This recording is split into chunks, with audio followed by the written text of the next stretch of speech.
This photo was taken Christmas Eve, 1968. That was the first time that mankind left near-Earth orbit to the point that we could turn around and see how finite our planet is. I was thinking about this when I watched WALL-E, that Pixar movie with the adorable little robot whose job it is to clean up our junk. I remember watching that thinking, there is no way that mankind can trash the planet to the point that it would be uninhabitable. Unfortunately, after 7 years of managing a recycling and waste program, my confidence is dwindling. Plastics are one of the streams that we can talk about.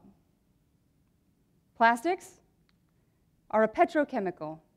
The petrochemical that we touch, we smell, we eat, and we even occasionally ingest. Promoted in the 1940s to help the housewife, making her job easier. She could be the hostess with the mostest and not have to worry about the cleanup. Glorified in 1955 article called Throwaway Living. Sure, plastics might have made a housewife's life easier. She could just use her things and throw them away. But I ask you, where is a way? This is a way. On average, Americans create 4.4 pounds of waste per person per day. Doesn't seem like a lot, but when you put us all together, that is 285 million tons scattered across our 13,000 landfills. Unless, of course, you live by an ocean, then this is your backyard, where 40% of our ocean surfaces are covered with our discards. That is a quarter of the surface of our Earth covered with trash. A lot of this is plastic. Now, plastic in the churn of the ocean breaks down into small bite-sized pieces for birds and wildlife that can't tell the difference between plastic and food. As you can imagine, that has quite a negative impact on their quality of life. So the truth is, folks, we need to go on a diet. We need to go on a plastic diet. I'm going to go out on a limb and assume that you already know how to recycle. You know the big things, the basics. But I want to bring attention to 3 problem things, 3 items that you might have overlooked. Because the truth is, while plastic has the ability to last for decades, we choose in the United States to use over half of it as a single use before we discard it, and we relegate it to spend centuries in a landfill. The first item, this, the single-use plastic disposable bottle. We hit a new landmark with these guys last year. We now, as a humankind worldwide, consume 1 million disposable bottles every minute. 1 million a minute. First, I want to talk to you about the water. If you choose to buy bottled water, you should know that 40% of the water on store shelves is filtered tap water. Now, tap water is regulated by the EPA. It's tested for biological contaminants multiple times a day. Those tests are made available online for your security and mine. Once it becomes bottled water, it's regulated by the FDA. It is only tested on a weekly basis. Those tests are not made publicly available, and the bottling process has been shown to introduce contaminants, like particulates, increased chlorine levels, fecal chloroforms, and E. coli. Yum. Now, the bottle itself. If you use one of these bottles, you are also responsible for the consumption of 2 additional bottles of water and 1/3 of a bottle of crude oil, because that's what it takes to make this plastic to be a convenient, carryable size. Now, there's still another issue with plastics.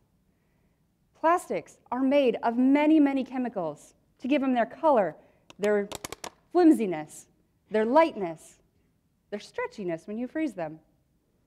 Do you remember a few years ago when everybody was all worked up because we figured out all of a sudden that BPA, or bisphenol A, was a chemical in plastics, and it was bad for us? It was shown to be an endocrine disruptor. You might wonder, what is an endocrine disrupting chemical? I remember people getting worked up, but I don't really remember why. An endocrine disruptor is a chemical that leaches into your food when it's contained in these plastic containers. You ingest it into your body has no idea what that chemical is, so it interprets it as a hormone. That confusion within your body leads to things like obesity, diabetes, hormone-based cancers, and male and female reproductive issues. Well, the truth is, there's still a lot of chemicals in our plastic that are being tested.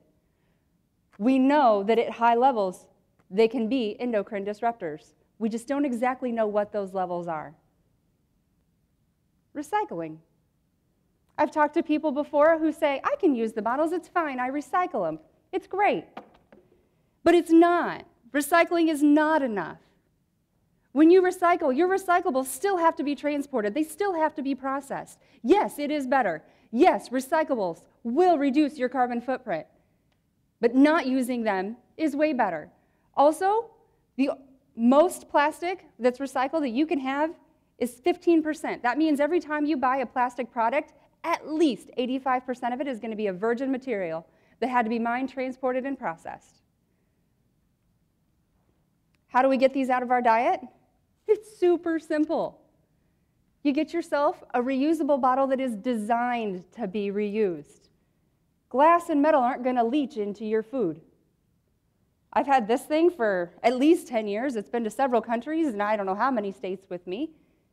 I also get to decorate it with my fun stickers that express my personality. And this only cost me the same as somebody might pay for 3 or 4 cases of water or 4 bottles of that really fancy, expensive stuff. Our second diet. These things. Disposable, single-use plastic bags. We use them for maybe 15 minutes on average before we discard them.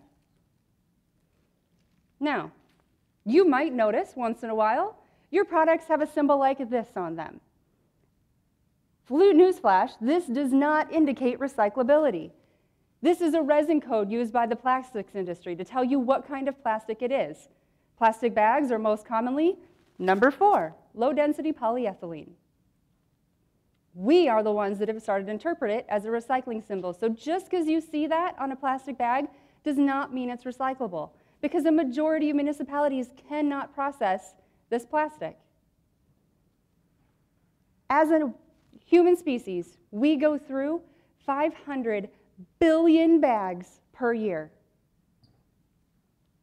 We see these bags in our fence lines, in our fields, in our ditches. We see that they are trash.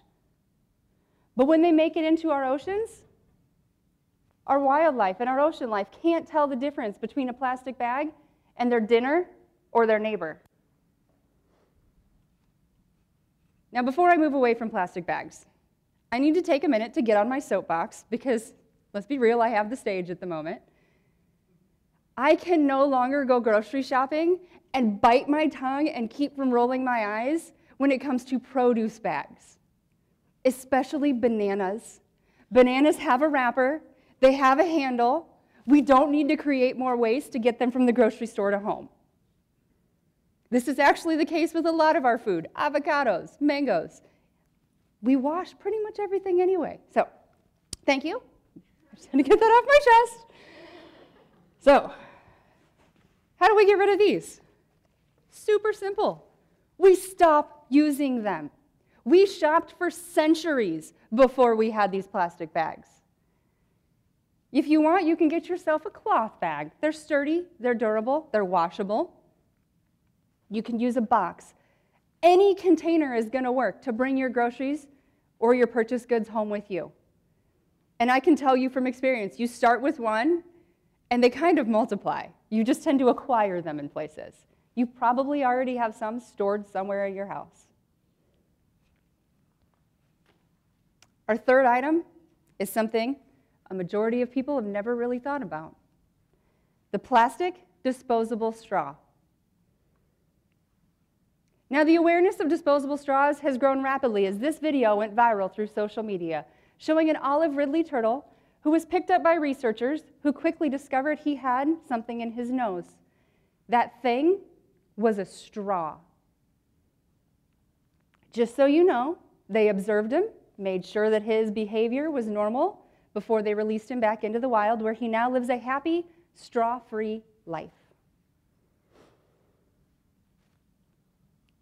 We, as human beings in the United States, consume and dispose of enough straws every year to fill Yankee Stadium.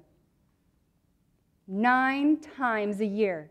500 million straws that we use and dispose of.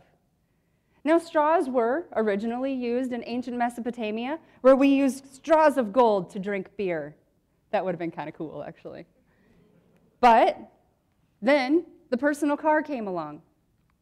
So did fast food. Humans wanted to take their foods with them and take it on the go. You might know that dietitians will recommend that you don't use a straw. It's going to increase your consumption of high-calorie, sugary beverages. But did you know that gastroenterologists will also recommend that you don't use straws? They introduce air into your gastro system. That means they're going to make you gassy. So keep that in mind on your next date. If you really want a straw, they make a reusable one. It's metal, it's washable, it's not disposable. But there are other ways.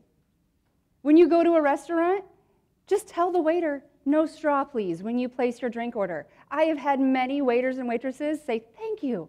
This drives me crazy how much of these we go through." If you're going to go to a place that you know is going to have disposables, then take your reusable bottle with you. If you are a coffee person and you want your creamer, get yourself a reusable mug that seals, shake it up, instead of using that stirrer for literally about 2 seconds before you throw it away. No matter what we do, I just ask that you be mindful. Don't be afraid to ask somebody, "Please, no straw," or "Can I bring my container in so I don't have to use that cup?" Most places will even give you discounts for that. The truth is, though, we're going to make mistakes. You're going to try to remember your bags, but sometimes you're going to forget them in the car or not even take them away from your house. You're going to try to keep your bottle with you, but you might be in a situation where you are genuinely thirsty and a disposable bottle is your only option. It's going to take a while to get comfortable asking people, "I don't want a straw with that," or the waiter or waitress might bring it just in case you change your mind. And that's fine. You're going to have another chance to try and do better. That's all I ask, is that you try.